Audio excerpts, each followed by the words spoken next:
Hello everyone, Jake Newton here with CPPS, and today I want to share a little bit about a new initiative that the Department of State has released for their travel advisories, which is part of the system that they offer for U.S. citizens and different personnel in the private sector to prepare for travel-related risks for international travel and different things like that. Recently, Department of State came out with a new travel advisory, and as part of that, they issued what is now known as the D indicator, which helps organizations identify wrongful detention risk.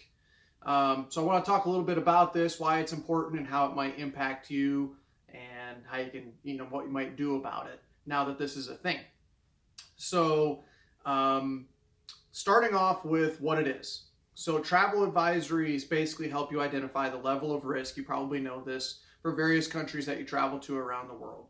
If you go to travel.state.gov, they have a whole suite of resources available for helping you identify and use different resources to prepare for international travel, whether you're an organization or an individual. So what they just recently did is came out with this D indicator that identifies wrongful detention.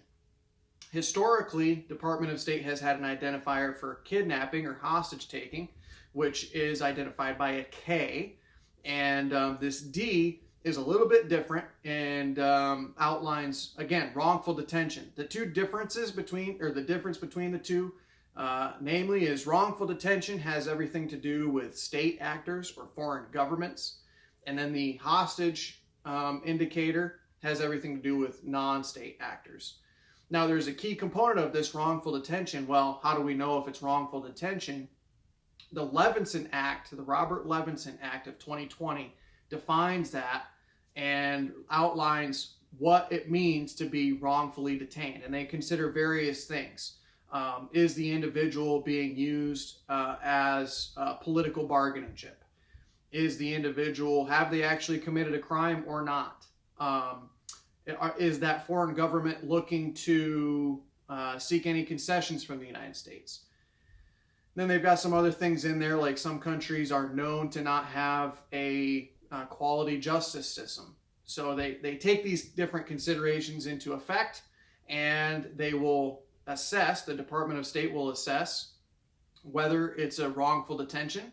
And if that is the case, there's certain things that are able to occur to help get that individual back into the hands of the United States. We have some cases of this actually happening on a real-time basis, and this is another step forward towards commitment for helping U.S. nationals that are detained abroad.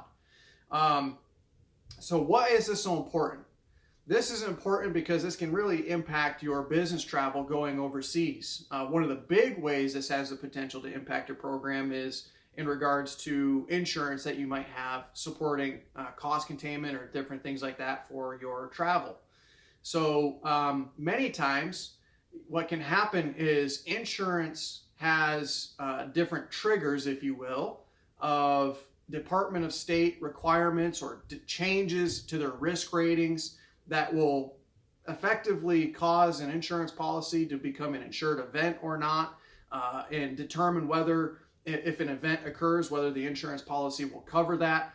Sometimes these different policies can be dictated by different actions that the Department of State covers. So for example, there's 5 different countries that are now labeled as having wrongful detention risk. So just briefly, those are Burma, you've got Venezuela, you've got China, you've got Iran, and Russia as now being identified of potential wrongful detention risk. And so when you go onto the travel.state registry, travel.state.gov, you can go on there and you'll see different countries with an associated travel advisory. And up in the corner, you'll see a little letter designator that indicates whether that risk is present or not. And so what can happen is, let's just say you have an insurance policy that will not cover or may cover wrongful detention under certain circumstances.